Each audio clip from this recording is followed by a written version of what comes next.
Every day, thousands of Comcast engineers and technologists, like Kunle, put people at the heart of everything they create. In the average household, there are dozens of connected devices. Here in the Comcast family, we're building an integrated in-home Wi-Fi solution for millions of families like my own. It brings people together in meaningful ways. Kunle and his team are building a Wi-Fi experience that connects 1 billion devices every year. Learn more about how Comcast is redefining the future of connectivity at comcastcorporation.com/Wi-Fi. The spirit of innovation is deeply ingrained in America, and Google is helping Americans innovate in ways both big and small. The Air Force Research Laboratory is partnering with Google Cloud using AI to accelerate defense research for air, space, and cyberspace forces. This is a new era of American innovation. Find out more at g.co/American innovation.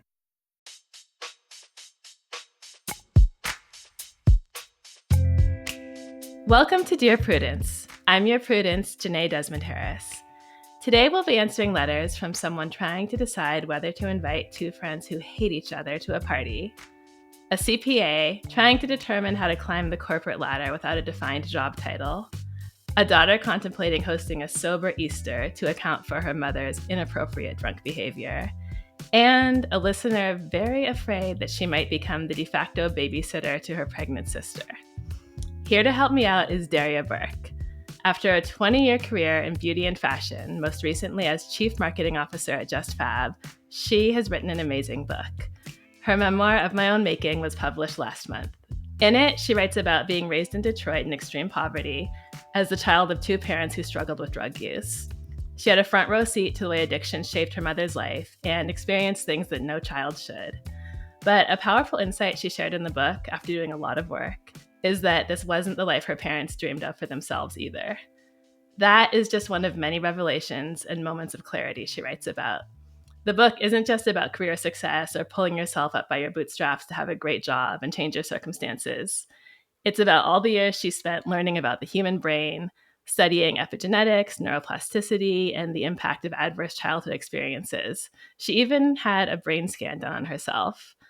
And it explains how she integrated all of what she learned into an exploration of her trauma, and how this understanding has brought her peace and allowed her to live the life she knows she deserves despite it all. Welcome to the show, Daria.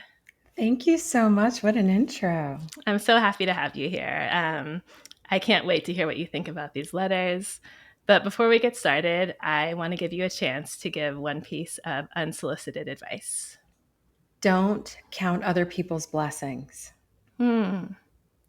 Because you don't know what it costs them to have the life that they've had. And so I think it's okay to acknowledge them and to be in awe maybe, but it gets dangerous to play that kind of comparison.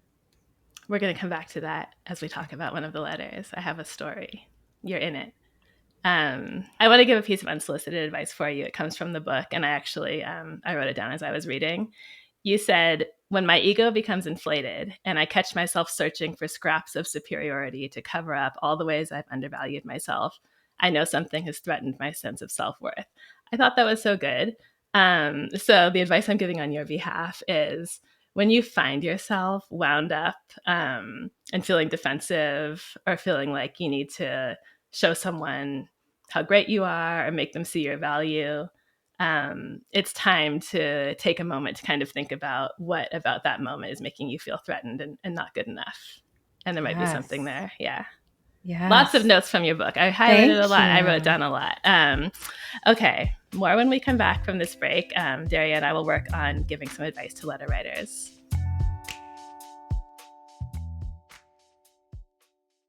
This episode is brought to you by Discover.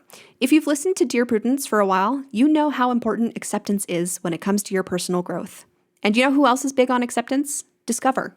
You see, Discover is accepted at 99% of places that take credit cards nationwide. That's a whole lot of places and a whole lot of acceptance, which is great for Discover, but even better for you. Based on the February 2024 Nielsen report. Learn more at discover.com/creditcard. Welcome back. You're listening to Dear Prudence, and I'm here with Daria Burke. Let's go ahead and get started with our first letter. It's titled Best of Both Worlds.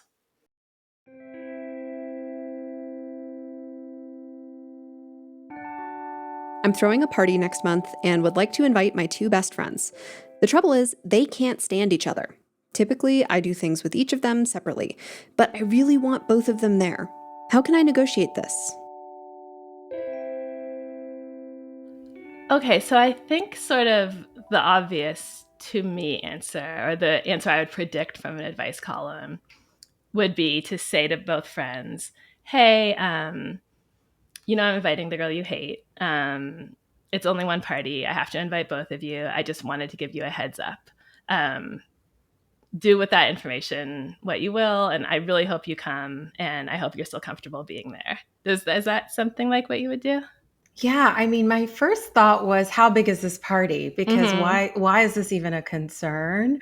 If it's a big enough party, then hopefully there are plenty of buffers and people who can diffuse just the energy. But also, they're your friends.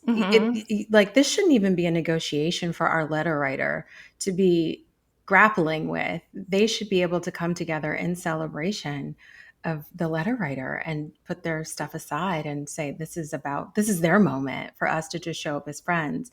But I do agree, I think, to address it and say, obviously it would mean the world for me to have you there. And I know that this is not an ideal situation, but I know you love me more than you hate them.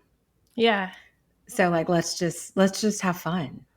And I wish we had the letter writer on the podcast, because I feel like I need to know a little bit more about the nature of the hate to really understand what's going on here. Because do people just randomly hate each other?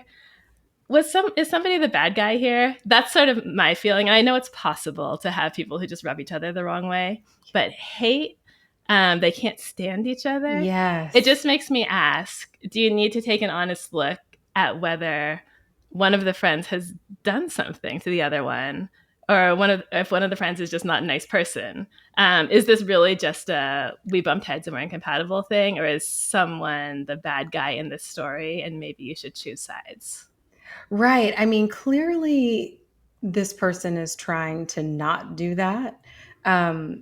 It does make me wonder the infringement that may have happened. And they obviously don't want to be in the middle of it. And I would not advise jumping in the middle of whatever their blood is, but for sure can't stand each other. I'm like, so are we at a wig pulling? Like, are you we worried afraid of about violence? some physical altercations, like popping off at the birthday party?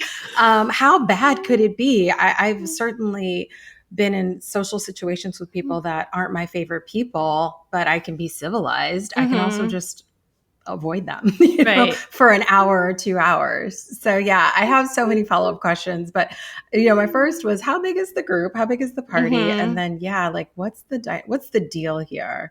How badly do they hate each other? And I wonder too, I'm just really speculating, I'm reading between the lines. I wonder if the letter writer has kind of made each friend think that she's on their side.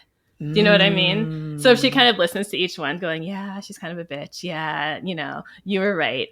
And she's going to be caught if she's caught inviting the other one to the party. It will be clear that she hasn't actually chosen a side. So I don't know. That's possible too. You actually wrote in a blog post a couple of years ago about having taken a course on neuroscience for business. You took the information you learned there and you decided to let some friends go out of your life who were, I guess, just really negative people and kind of bringing you down. Do you think having 2 friends who hate each other would bring you down? I feel like it would take a toll on me.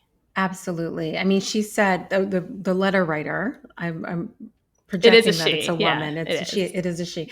So she says that they're her best friends. And so the chronic stress of my best friends hating each other absolutely takes a toll. It's not an energy I could live with personally, constantly having to navigate people's mood swings and just living a life where I can't have them in the same space without worrying about it, even if it's my birthday party. Yeah, for me, I clock interactions. And if I feel like I leave you feeling drained, I leave you feeling depleted, or I need to burn sage after an experience with you, you probably don't need to be.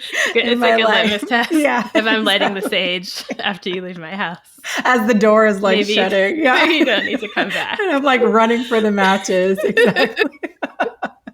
Yeah, it would definitely take a toll on me. It seems a little bit unsustainable. I think you can get through this party letter writer, but I wonder if there are deeper questions to ask about the friendships and how you're representing yourself to each person, how you're showing up for each person, and the toll it's taking on you. So this brings me to a story time about you, Daria. Stay with me. It's kind of roundabout, but it's going to take us back to insights about this letter. So you and I have only crossed paths like once or maybe twice in life. Before we started recording, I showed you the picture of us out at celebrating a friend's birthday in 2014. Were you still in business school then, or were you already out? We were out. I had been out for about 6 years at that point. Okay. So our friend Sabrina, I don't think she would mind us saying her name. She'll also never listen to this. So she was celebrating her birthday and invited like me and someone else, her college friends, and you and a couple of other people, her New York City business school friends, all went to a really nice dinner and out to a little club. And this was the era when, in your book, you talk about how you'd left Detroit, you'd basically not looked back, except for moments like when you got a phone call from your sister saying they were evicted. You were climbing the corporate ladder. You lived this very curated life. You had your designer suits, your bags, your nice apartment, your fancy job. People often asked you, and still ask you, if you're a news anchor, or if you did beauty pageants. This was the era when in your book you said you would tell people, I'm only saying yes to things that have the potential to make me skinny, rich, or married, in that order. So you were being very intentional about doing everything right, having the best of everything. And now, as someone who's gotten to know you and understands your background and your work and has heard you on podcasts and followed your writing, I think I understand a lot of this was your armor. It was your way of creating distance from what you'd endured and all the pain you still carried. But I just remember looking at you, so polished, so poised. You still are today. Perfect hair, nails, eyebrows. I was probably just discombobulated, missing 2 fingernails in head to toe, forever 21. And I remember saying, and you were also very serious. Like you were a very like poised and serious person. And I remember saying to Sabrina after the event, or maybe it was in the weeks following, isn't she kind of like a little bit stuck up? She kind of stuck up. And this is where Sabrina was a good friend. I don't remember exactly what she said, but I remember I got the message loud and clear. She said something to the effect of, that's my friend, don't talk about her like that. She has lived an incredible life. She's fought for everything she has. The message I got was, if you knew her life story, you'd understand. And she really stood up for you there. And I just think that's how you want to be for your friends, right? Yes. If someone comes to you saying, I can't stand that woman, you kind of want to be able to say, let me explain, or don't talk about her like that. Or I don't want to hear anything negative about her. And so I really respected Sabrina for that. She was right. And bringing it back to the letter, I think ideally that's the kind of position you'd want to be in with your friends. Yes, absolutely. Choose one, choose both, explain them to each other, defend them to each other, but just sort of existing in this space of you don't understand each other and you hate each other doesn't feel really authentic or good to me. Yeah, it's first of all, I had no idea that was your first impression of me. That's so funny. Also, P.S., I'm an Aquarius rising, and so I can seem very cool and detached, and like if I don't know you, not particularly warm. So it's so funny to hear that because I could totally in hindsight see that. Also, can I add really fast? Yeah. In all of the veneer of everything that you said, do you remember, maybe you don't even know, that night the zipper on the jumpsuit I was wearing broke and I had to have Nikki, who was one of the friends that was there that night, safety pin it for me in the bathroom. I don't remember of the club. So every time I needed to go to the bathroom, I needed her to help me to pin me in and out of it. So there you have it, folks. Like, that's so funny. Don't let the image fool you because I was literally holding it together with a freaking safety pin. But that's right. You want friends. If that person's your best friend, you want that person saying, not on my watch. Right. I get that you two, maybe you don't understand each other, or there's something that's just, you don't rub each other the right way, whatever. And if you're not willing to broker a weekend retreat where you all hold hands and meditate together, then at least, yes, be really firm in those boundaries that like, this is a loved one. And so we're just going to not talk about it. Yeah. If you can't talk about it, then let's not talk about it. Yeah. And it also brings me back to your unsolicited advice. Don't count other people's blessings. You don't know what they've been through. So that absolutely applies too. It applies to, one-piece rompers with safety pins fastened. Exactly. Like I said, I still have the picture. You looked great. I did not see or know about the safety fit. I wish we had a picture of the back of it. We'll have to ask Sabrina if she has one.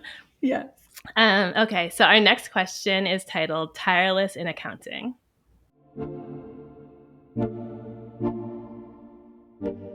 I'm a CPA and went from working for a large international corporation to a small local firm about a year ago. And overall, I like it.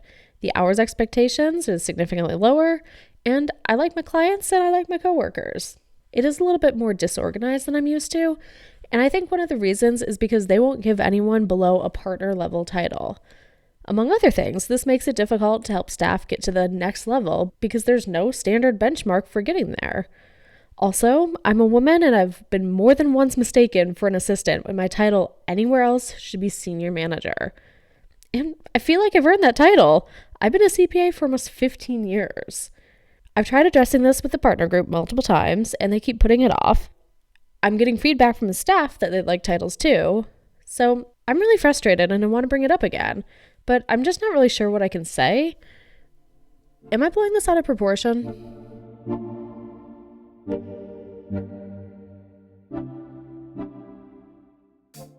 Okay, I thought you were the perfect person to answer this, and that's why I stole it for this podcast, even though it probably could have been used by Slate's new work advice column.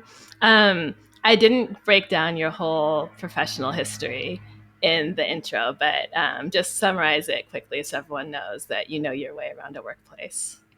Indeed, I do. And as you mentioned in my intro, my last corporate role was that of a chief marketing officer. So, and I sit on the board of a few companies. And so I have so many thoughts with this one because our letter writer is a woman. And I've been in that situation where I went into a meeting and someone thought that I was the more junior person because I was with a man, or, I was the assistant or something like that because of who accompanied me in the meeting.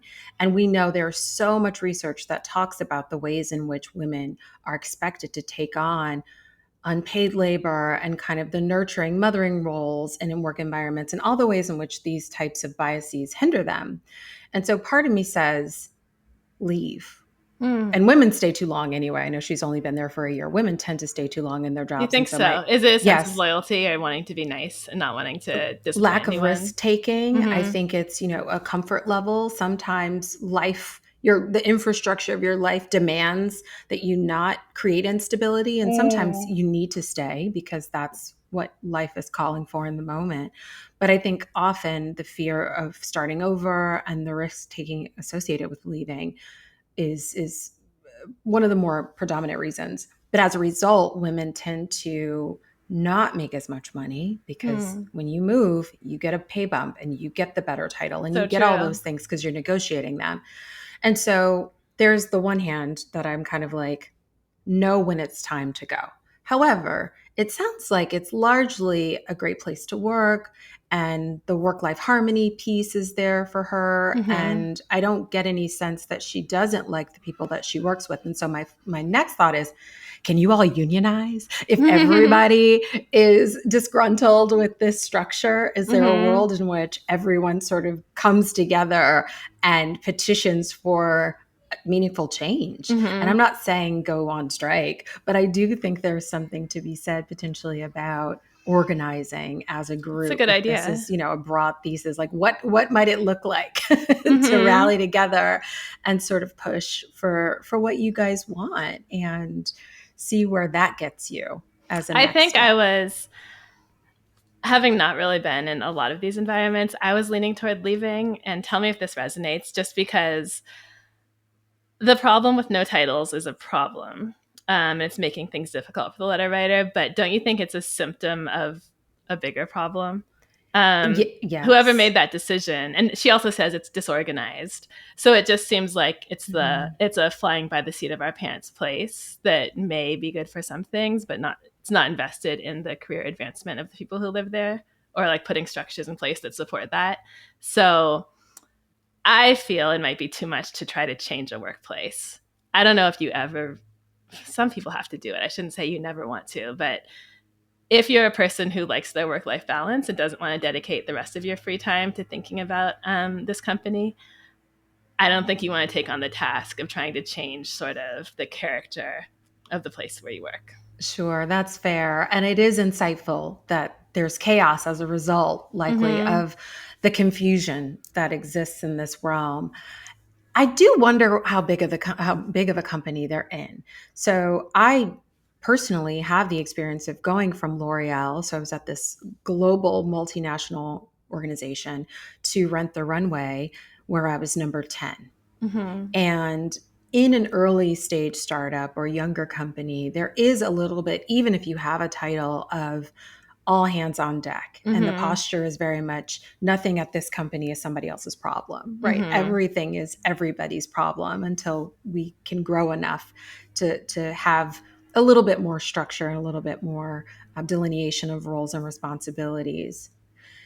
If it's a really small company, it may be worth it because it may be an easy enough conversation to have. If you've got, I'm making this up, if you've got a company of 12 or 15 people, even 20 people, and you've got 2, 3, even 4 partners, and everyone else can come together and say, this feels like a growing pain for the organization. Maybe it's in its teenage years, in its infancy, it could handle one hand over here and one hand over there and everybody handling the twister of it all.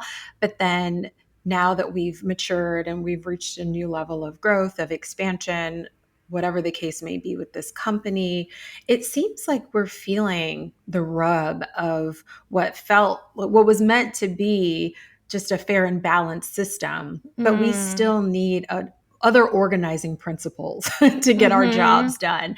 And that feels like it's missing. So I don't know that she has to go full Norma Ray to achieve that, but it definitely depends, I think, on the organizational dynamics and how big of a company, and if it's easy enough to have that kind of a conversation by pointing it out. And she may have a couple of great ideas coming from a big company to just say, what if we just thought about this and this, that, and the other, and not to give her more work, but to really invite her to bring the experience that she has coming with 15 years of experience. She has the leadership experience and other environmental experience, I think, to bring to maybe making it much better for everyone. It doesn't seem like it would be that heavy of a lift to simply give people titles. That's one thing that sounds like about a day and a half of work for someone above her to kind of sit down with everyone in the job they do and throw some names around and vote on them or whatever. It's not as if she's asking for everything to change completely from top to bottom at this place. Yes. Yes. But how they respond is her answer, right? And so that's a good point. To me, you find out it's like dating. I mean, if you've been dating somebody for 3 months and it feels like the obvious next step would be to partner, and you don't broach the conversation, how do you establish where you go from there? Right. How that person responds, though, that's your answer. Right. And you don't avoid the problem by not talking about it. No, that's the fastest even way if you don't to really make it want worse. the answer. Yeah, exactly. Right. I'd rather know the answer and not like it than not know the answer. Just one quick follow-up. When you walked into those meetings and people were like, oh, how are you enjoying your internship? How did you handle those situations? Well, I'm thinking about my years at Facebook, now Meta, but it was Facebook at the time. And I had a partner on several parts of the business, and he was a very large white man. But he was junior to me. And I actually set the strategic vision and sort of the way the relationships would go. And in those first introductions, typically what would happen is he'd be the first person people would say hello to, and he'd be the person that people would get excited about introducing themselves. And then generally in those meetings, we'd sit down and there's a slide in the presentation that introduces us with a little bit of our background. And people thought we were about the same age, perhaps, even though I easily 8 years older than him. And then it became really clear when I started running the resume. I could say, I'm Daria, and I come by way of this. Then it was unmistakable who was who. Yeah. And I didn't actually have to directly address it with anyone because my presence made it clear. I'm sure you enjoyed kind of looking at their faces. I love it. When they had the realization. So fun. I love being underestimated. Okay, you're listening to the Dear Prudence Show, and when we come back, we'll be reading more of your letters. Stay with us.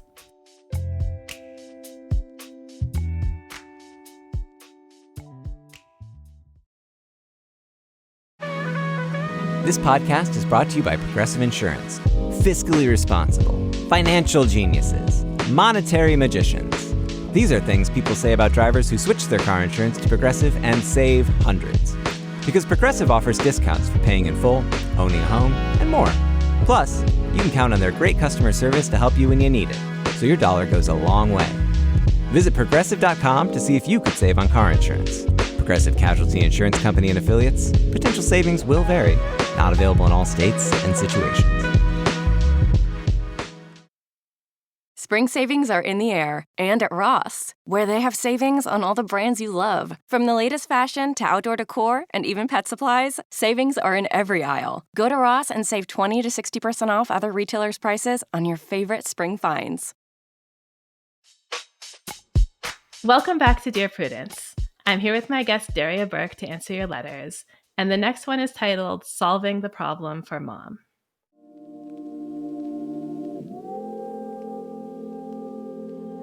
My mother has a tendency to overdo it with the booze at special occasions. Once she's had a few, she loses all inhibition and will tell dirty jokes and make suggestive comments to male attendees, never mind that my dad is right there or if there are kids present. I've asked him to do something about this for years, but his perpetual response is, "That's how she is." Any attempts at discussing that she might have an issue with alcohol result in my mother becoming irate and claiming that she doesn't have a problem and is only a social drinker. The rest of the family simply puts up with her. This Easter is my turn to host. I do not want to deal with another scene caused by my mother and will not be serving alcohol. Should I inform the rest of my family, who look forward to drinks but are capable of being responsible, before they commit to coming? I'm afraid if I tell them in advance, they won't want to attend. My first thought was that it makes me really sad that the letter writer thinks their family won't attend if they know before they walk in the door that there's no alcohol. I know, that made me sad too. And I'm sorry that the letter writer is dealing with this. Obviously, I can relate to some degree with parental, I would say, substance use and problems with it when they use it. And that's on a spectrum. So I won't say addiction, but it's clearly harmful and it causes problems when it happens. So I'm sad. The part of me that chose to become estranged from my family, my parents in particular, in light of their inability to address their problems and for us to be honest about it. I mean, I've had various versions of conversations, particularly with my mom, and I can't live in the alternate reality where she isn't in recovery or didn't have a drug addiction, right? And so it sounds like the family is enabling the mother, which is going to make this harder for our letter writer because I don't know how much allyship is there. Right. And so part of me says, well, let them not show up. Now, that's not sustainable over a long period of time. I think it maybe would cause more harm. Honestly, I would probably have the dry Easter and not tell anyone. Just let them show up and find out. Sparkling cider. Yeah, exactly. We decided at the last minute, we just wanted to have a dry Easter. Yeah. And, I don't know if it's for Lent or for whatever reason, you decide not to do it. That's a tough one though, because we want to believe that the adults in our lives can be adults and can be held accountable to their actions. Unfortunately, we know that that's not always the case. And if not even her own dad is going to, or their father is going to try to pitch in and make it a smooth event, then you eliminate the problem and, make it an intervention while you're at it. I mean, it's not a bad idea. And actually, that relates to what I was thinking, which is that you very fairly said this may or may not be addiction. I'm going to go ahead and say I think it is, only because of the idea that the mother's becoming irate when asked not to drink, insisting she doesn't have a problem. I have a hard time believing that she only, that dirty jokes are kind of the beginning and end of it. And because of that, I worry that even if the letter writer, so I think the mother has a much deeper relationship with alcohol than just getting too spicy at family parties, right? I think it's an all the time thing that's how it manifests in the most embarrassing way. I worry that someone who is addicted will find a way to drink even if there's no alcohol served at the party. And I don't know if I can imagine the letter writer not even wanting to think that it's on that level, but it seems to me that if the mom realizes there's no wine, she's going to be going into her bottom drawer to get the wine, or going down the street, or going to the bar to take a shot or something. If she's that attached to it, she's not just going to say, oh, okay, I guess I'll just be sober today. And then you have to let her. Mm-hmm. You can't prevent that. Right. There is no stopping it. If a person is that adamant about consuming something that they don't feel like they have control over, whether they admit it or not, you have to let them. I think drawing the boundary of having the dry house is a start. And I think it begs the question, depending a bit on the outcome of that event, but in general, is this a moment for the family to actually come together, have a conversation first about what an intervention could look like? Because if you're worried about the blast radius of having a dry, people won't come, I mean, it's already affected the whole family. Right. It goes beyond what happens if she gets drunk and what happens if she, is overserved and she starts telling dirty jokes or being inappropriate around children. It's already a problem. So that would be my instinct. But to try to prevent someone from doing it is definitely not the advice that I would give our letter writer. It would really be to think about the role that they want to play in putting their arms around this person in support.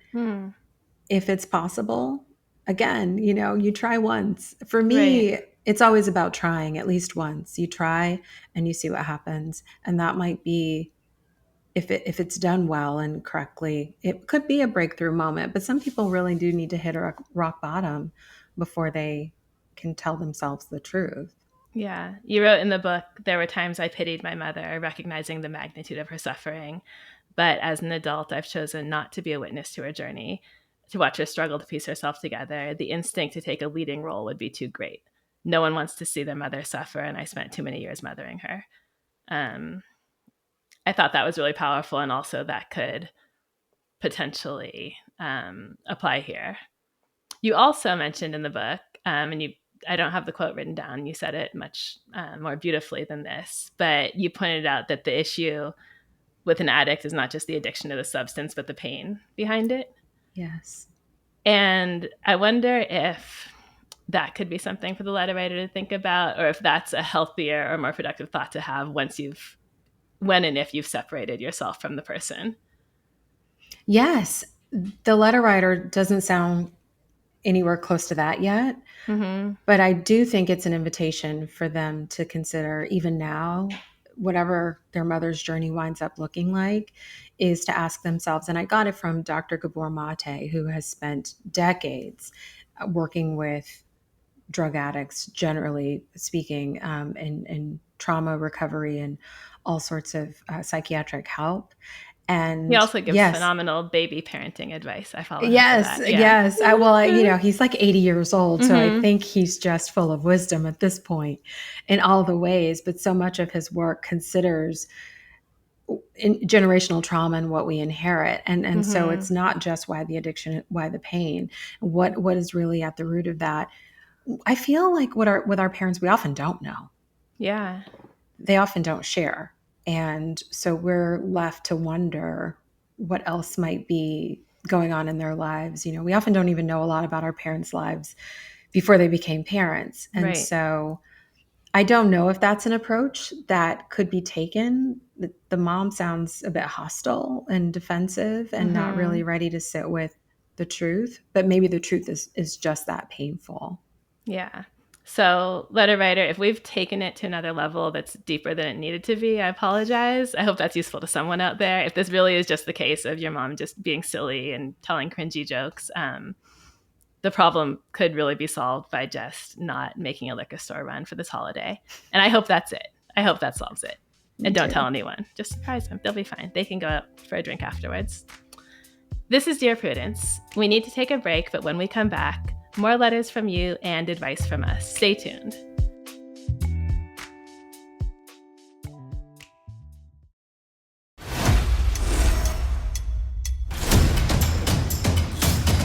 Chefs, 24 culinary showdowns for 24 hours straight.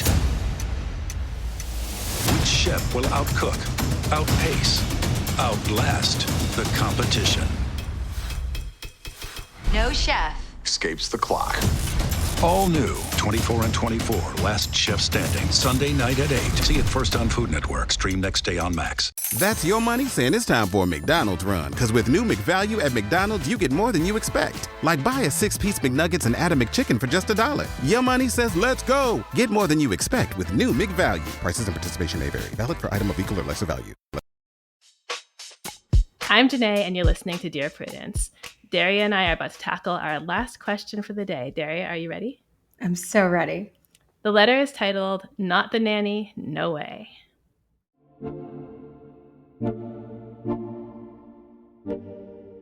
I generally love kids in small 5-minute spurts where I give them a high five and chat with their parents about how big they've gotten. But I don't love being responsible for them, especially by complete strangers. I'm very petite and pretty young looking, so it seems half the public assumes I am a free babysitter. I can't tell you how many times at the airport, the library, the mall, or just random coffee shops, some parent will push their small children towards me and say, "Stay with the lady," and not even ask the lady. The worst was in college when I was working at a gaming shop near a salon. No matter the multiple signs saying no unattended children under 12 allowed, mothers would shove their kids and disappear. I got very good about rounding up the kids and taking them next door and back to mom. These ladies had no shame trying to scream about my audacity for ruining their appointment because blah, blah, blah, hardworking mom, blah, blah, blah, their kids are perfect angels. I was so glad when the owner moved to a different location. My married sister is pregnant, and for years she found these stories hilarious. This recent one has me worried. I was on the bus, and a woman came on with 2 toddlers, one screaming. I have a fuzzy animal keychain I got from Japan. I felt sorry for the lady, so I distracted the screamer by playing with the keychain and making funny voices until the kid calmed down. Then my drop-off came up, and I was getting my stuff together. The mom had the audacity to ask for my keychain because their kid really liked it. I told her no and turned to leave. The kid started to wail again, and the mother just sent me the nastiest look, and I'm pretty sure she called me a bitch under her breath. So, I am telling this story, and rather than laughing like usual, my sister got cross and said I was mean. I should have just given the kid my keychain and gotten another one. I told her that was crazy, and the woman was so out of boundaries for even asking. It was a sentimental item, and mine, my personal property. If her kids screamed they wanted something from the store, does that make it okay to shoplift it? My sister argued the mother was obviously having a tough time of it, and it didn't cost me anything to help out. I repeated that I did help out, by playing with the kid. I could and should have just moved and put on my headphones. All I got for my kindness was aggravation and insults. She said I better not act this way around her kid. As an aunt, I'm required to, quote, step up. Now I am worried. I am in grad school, about an hour and a half away from my sister. She has her in-laws, but isn't very close to them. I am the closest one geographically on our side. I expected to do some cooking and cleaning to help out once the baby comes, but now I am really worried. My girlfriend grew up as the default nanny for her 6 siblings and basically got cheated out of a real childhood by her parents. Even now, her siblings will turn to her and expect her to drop everything to clean up their messes and then turn around and tell her she isn't mom if she tries to keep them from making another one. It is exhausting, and she thinks I need to make plans to ghost my sister, or I am going to be out in the same position as her. My sister is several years older than me, but I thought we have gotten closer as adults. So what now? So the sister is obviously being ridiculous. I think everyone would agree on that. In our society, you do not have to give your keychain to every baby who looks at your keychain, even if the mom asks for it. That's just dumb. But I think there's something behind the sister being so ridiculous. And I think that something is anxiety about what kind of support she's going to have once her child is born. She's probably thinking, I really am going to need someone else who loves this kid as much as I do, who's really there for them, who would do anything for them. I want it to be you. I'm going to force it to be you. That's not the way to go about it, but I think that's what's going on. I agree. That's so insightful. As an auntie, I have 4 nieces and nephews. I will tell our letter writer that you will love them so much. It will shock you how much gleefully you'll probably want to see them more than you can. Mm-hmm. I understand, though, needing those boundaries. That is very important. Because I moved away from home after college, I never got lured into, I wasn't enrolled in childcare. So I want to acknowledge that. Had I been back in Detroit for the long haul, it's possible that could have happened. But I will tell you, they sort of become yours too. And you will navigate it. You'll figure it out. Your friend is projecting a little, I will say. And so your girlfriend who is saying, you're going to have to ghost her and you're going to I don't stop listening to this person. They're projecting their own stuff onto you. Right.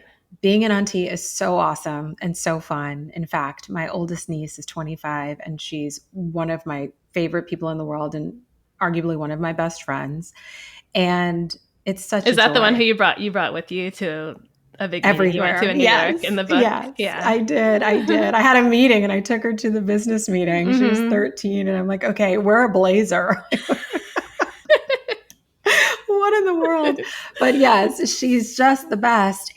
But from the moment she was born, I was 19 when she was born, and I was like, oh, she's mine too. Aww. So I would just say make room for the love that you're going to have for this little person and be pleasantly surprised at how much you're going to want to be there and building a relationship with them. And I do think your sister sounds a bit entitled to your time.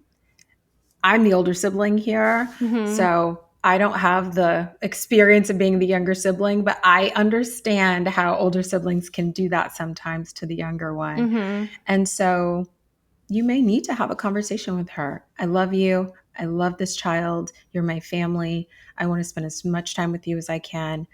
That won't be every time you need me. Right. I would say think about not what she's trying to make you do, but what would feel good for you to do. And like you pointed out, that could change once you see the baby. You might want to be there all the time for weeks on end.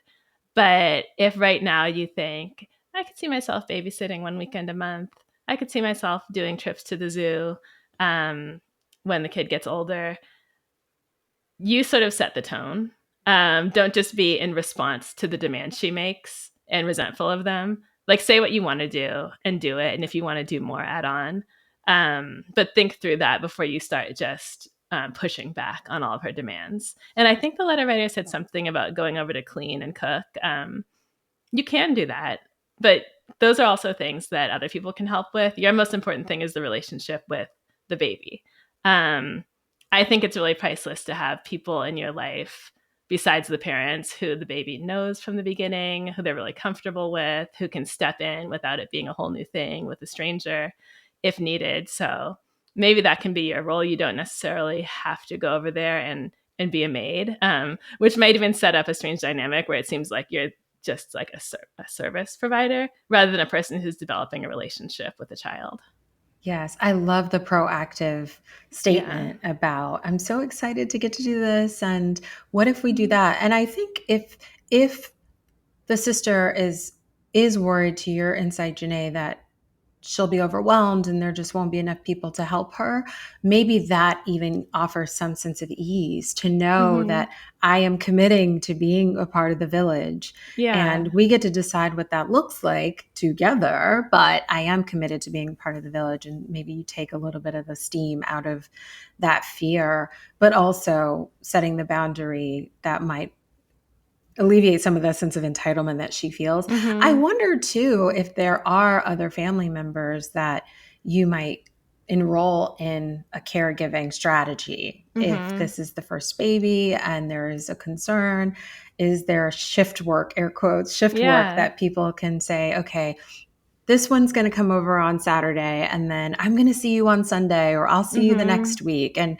maybe offering that up to her, or even making it a thing, or like, okay, we want a calendar because we're all going to want to be with you all the time and see the baby all the time. Can we put together a schedule for how we can come together and visit? Yeah, spearheading that kind of stuff is huge. You know, she could start the meal train or something like that, make sure everything on the baby registry is assigned. There's a lot of ways to be helpful. And finally, if the sister had written in asking for advice, which she did not, but I'm going to say this anyway, I would just encourage her to look in unexpected places for people who would be more than happy to step up in the way she wants. It's not always the people who are closest to you at the time you're pregnant or the people you expect. It could be the random mom who you met once going on a walk, your Instagram friend who you find yourself going back and forth with, and they want to fly out and visit you. You really never know who might be the person who's able to really step in and show up for you, and relationships change.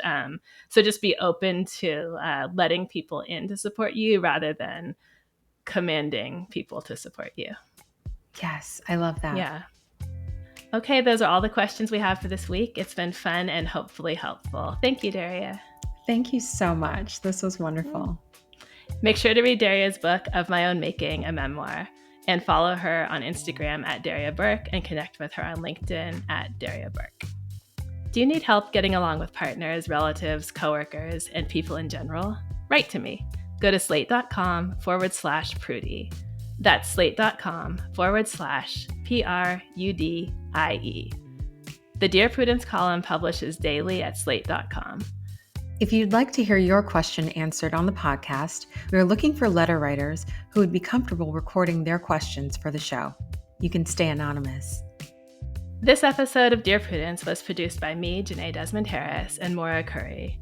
Production support from Anuli and Ononye and Cameron Drews. Daisy Rosario is senior supervising producer. And I'm your Dear Prudence, Jenée Desmond Harris. That's all for this episode, but join us on today's episode of Prudie Plus. Daria stuck around to talk about what to do when your friends are falling down on the job when it comes to supporting you through a tragedy. Subscribe now on Apple Podcasts by clicking Try Free at the top of our show page, or visit slate.com/Prudie Plus to get access wherever you listen. The episode is available for you to listen to right now. We'll see you there.